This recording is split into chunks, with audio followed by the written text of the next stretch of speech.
Buffalo Bills fans, NFL draft nerds, welcome in. This one's for y'all, Buffalo Bills fans, man. It's tough. It is tough, existing at an extremely high level in this era of Kansas City Chiefs dominance and, you know, going back to the drawing board year after year, trying to figure out how the heck do you get past Patrick Mahomes, Andy Reid, Steve Spagnuolo, and these Chiefs. And obviously, I know a lot of Bills fans probably think that officiating is not helping, and it might not be, right? But that's not going to help you from an internal standpoint for the Buffalo Bills.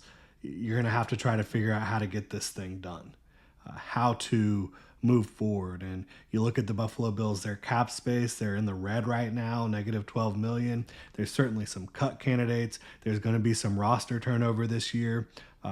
Wide receivers set to hit free agency. Amari Cooper, Mac Hollins, at cornerback, you have Rasul Douglas set to hit free agency. You look at the cut candidates, Von Miller, David Edwards, starting left guard, AJ Epinesa. There's going to be some work that needs to be done to massage the cap a little bit. You could also maybe restructure some of your long-term pieces, maybe Josh Allen, to create some cap space and flexibility. But there's going to be some needs. Obviously, you drafted Keon Coleman. You have Khalil Shakir. You feel good about Dalton Kincaid. Do you still need a wide receiver one or at least a wide receiver two? Defensive line. There's a lot of turnover set to be going on that defensive front. So you certainly at least need DL depth, right? CB2. Rasul Douglas set to hit free agency. At edge, again, Von Miller. Do you move on from it? AJ Epinesa, there's questions there at the top of the edge room and edge depth.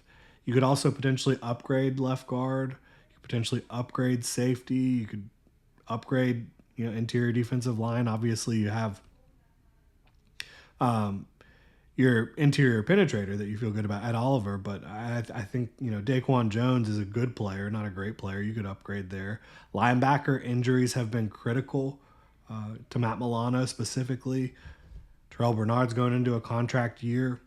There's a lot of question marks for the Buffalo Bills heading into this offseason, and they're going to have to try to figure out how to not only get back to where they were, but to take another step forward. And so that's what we're trying to do here today. Help the Buffalo Bills the best way we possibly can. Try to push this thing forward into the future. So we're going to try to address needs. We're going to try to make sure that value is there as well. And most importantly, trust the board. You cannot just overspend on needs and not weigh the value of these prospects coming in. So that's what we're going to try to do here. I really appreciate y'all tuning in. If you enjoy the content, all draft, all the time, you're in the right place. Looking at the Buffalo Bills, they currently have 30, 56, 62, 108. Those are your really high leverage picks you need to hit on. But you also have 131, 171, 175, 179, 206, 208. So there's a lot of draft capital here. But I would like, honestly, to have another pick in the top 100. So can we make that happen? Can we strike a deal? Trade down a few spots, trade down to maybe close to 40, somewhere in that range, and acquire another more valuable draft pick. Let's see what we've got. 46 is a little steep. 59, 57. Chicago, they have 2 second-round picks, so, maybe this is a team you could look at willing to potentially trade up. Maybe you can get 39 and 3, maybe. You'll have to send something back their way as well. 4 and a 5, can we do that? I would be all over that if I'm the Buffalo Bills. And again, this is just like the framework of a trade, right? To potentially move back, and then now you have in the top 108, you have 1, 2, 3, 4, 5 picks, and that makes you feel a lot more comfortable overall. Obviously, we've got needs. We've got some big needs. if you move on from David Edwards, I think getting that interior offensive line is going to be a massive piece of importance. And I think Gray Zabel would be a great fit for them. Look, defensive line and cornerback, I think you could say are the two biggest needs. I think you have a chance here to come away at 56 and 62 with starting quality guys at those spots. If you get down to 56 and 62 and you moved on from David Edwards, are you finding a quality starting guard? After Gray Zabel comes off the board, I mean, you could look at Tate Ratledge as a potentially good starter. Marcus Mbo certainly has a lot of potential. There's some other guys, obviously, down the board here. Clay Webb, potentially, Miles Frazier. These are guys, Jackson Slater, that performed really well at the Senior Bowl and had good careers. But I feel much better about Gray Zabel, and I love the versatility that he brings. Just dominated the Senior Bowl, dominated every game in his college career. So that's the direction I would be looking, honestly, at this point. I know Walter Nolan, but he really is more in the mold of a Ed Oliver. I don't think you want two of those guys. I think you want somebody who can play with a little bit more beef, sand in his pants up front, honestly. And I just don't think Walter Nolan would actually be there at 39. I do think Gray Zabel has a good chance of being there at 39. We're going to go in that direction. If you're a Bills fan, let me know what you think. I think you're upgrading and saving money at left guard by moving on from David Edwards, bringing in Gray Zabel, super talented young guy. And it's not a slide on David Edwards. I just think you could potentially do better there. And he is he's a potential cap cut. Now sitting at 56, we have Azareye'h Thomas, Maxwell Harrison on the board.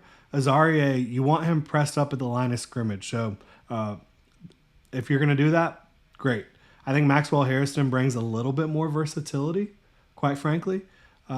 He's got enough length. He's got enough dog in him, right, to play the run and be physical, but he just looks really comfortable, really controlled. I think he's got a little more stickiness to him than Azareye'h Thomas down the field.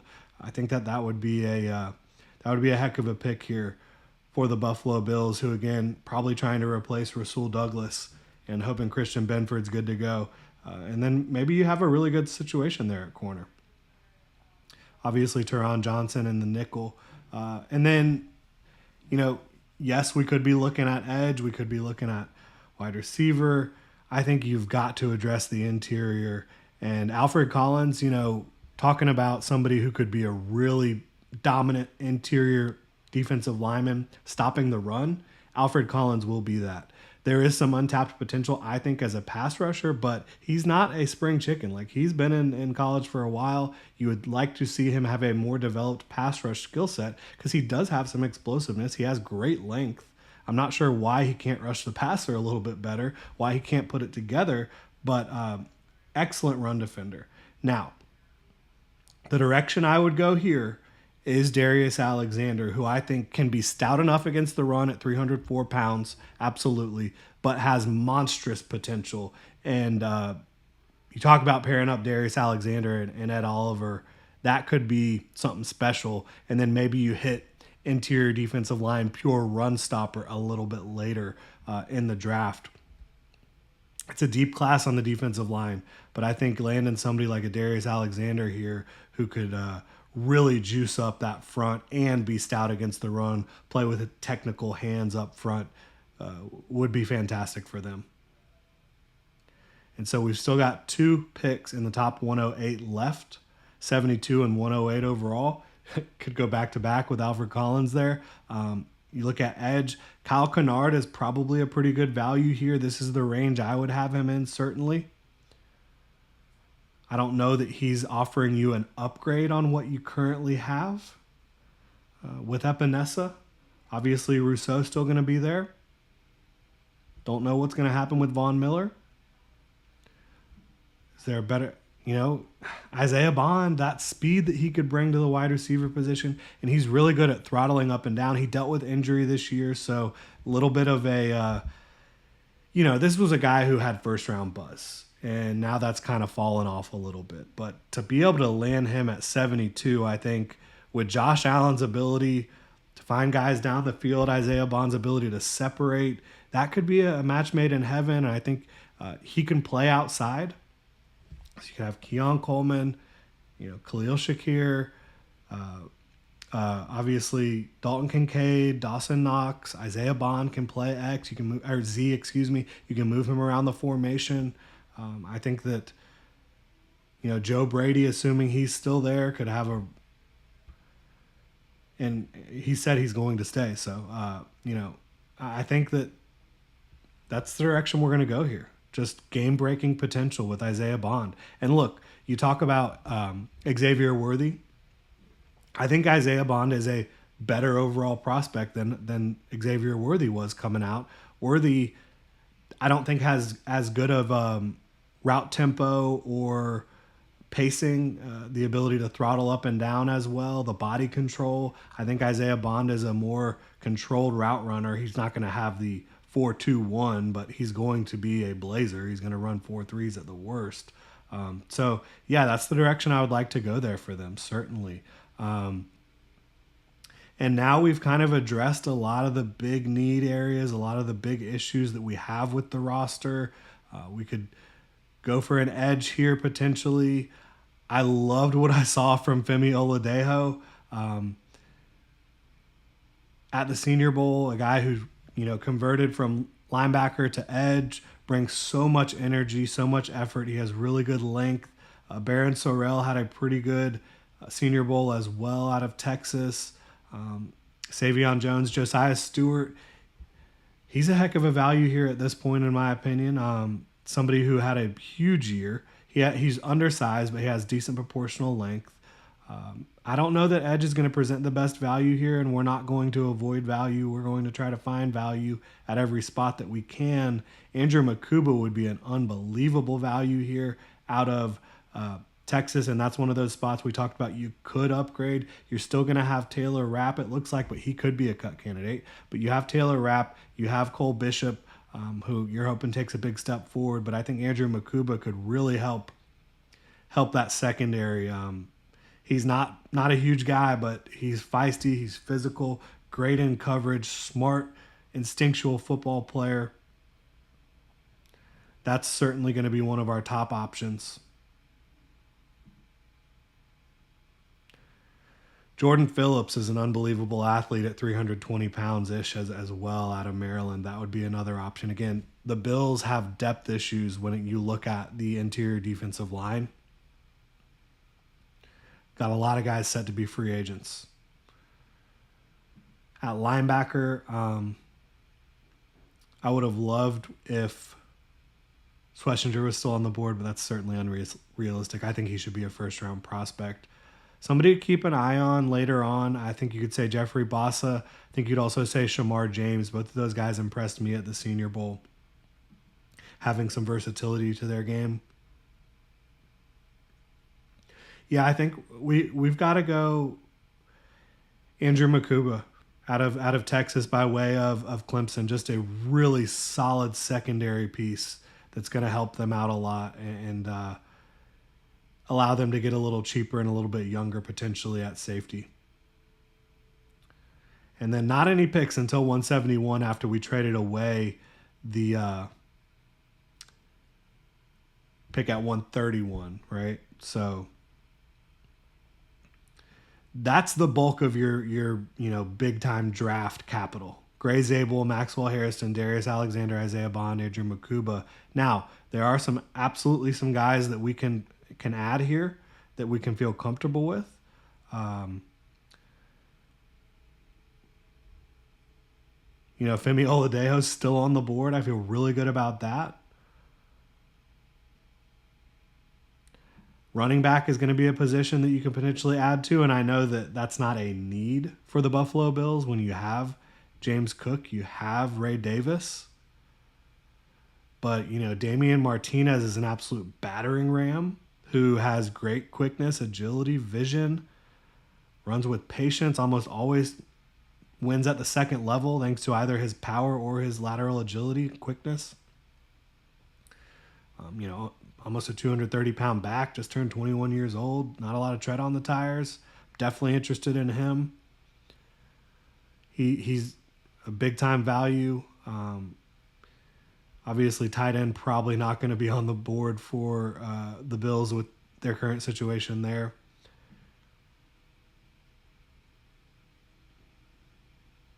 I think if we could go Shamar James here, that would be fantastic. Yeah, that's what we're going to do. So much versatility in his game. I feel like the Bills do such a good job of coaching up linebacker, and he's just got all the physical traits I think you could be looking for. Shamar James. And again, maybe you don't need him to play a vital role. Maybe you do with the injuries that they've had there, just depending on how it kind of moves forward with Matt Milano. And then so we could be looking at edge here again. Femi Oladejo probably still on the board, and he is. I would love that value there. Got a couple picks left here.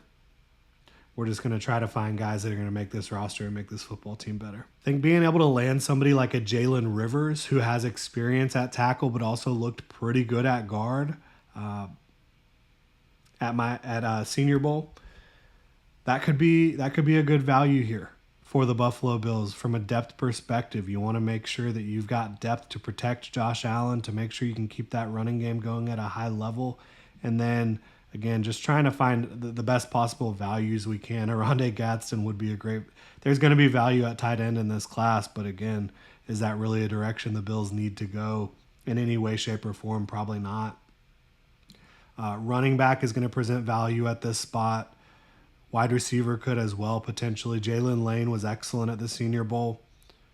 Theo Wee's very productive at Missouri. Talk about Daniel Jackson, a really, really underrated player. Yeah, we're gonna go get Daniel Jackson, who I have more of, early day 3 grade on, who I think can be a very versatile receiver for you. Just give you more and more options. Again, the Bills have some guys set to hit free agency at the receiver position, so I think you can feel really good about that. And that's going to do it for this draft here for the Bills, and we'll recap it as soon as this thing ends here. A lot of picks in the top 108. 1, 2, 3, 4, 5 picks in the top 108 we're able to get after trading down from 30 to 39, giving up some day 3 draft capital, but adding an extra second-round pick, I think is huge. Or excuse me, adding an extra third-round pick there with that trade with the Chicago Bears. And that nets you Isaiah Bond, who I think has the potential to help you swing things in your direction, in your favor. But Gray Zabel, big upgrade on the interior of the offensive line, somebody who I think is going to be a long-time interior offensive line starter for you.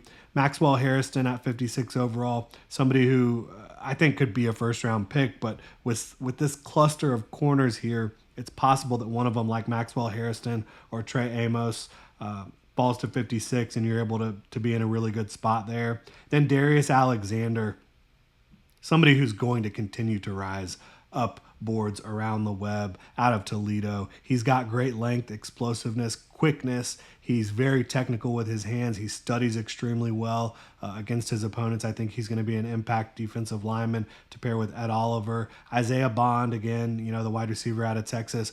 Makuba is a big-time addition to the secondary, who I think can fill a lot of different roles, be versatile for you. Shamar James and Femi Oladejo and Jalen Rivers are all kind of Senior Bowl standouts, and then Daniel Jackson, more wide receiver depth for us. So if you're a Bills fan, let me know what you think about this one in the comment section below. If you enjoy the content, please like and subscribe. Y'all have a good one.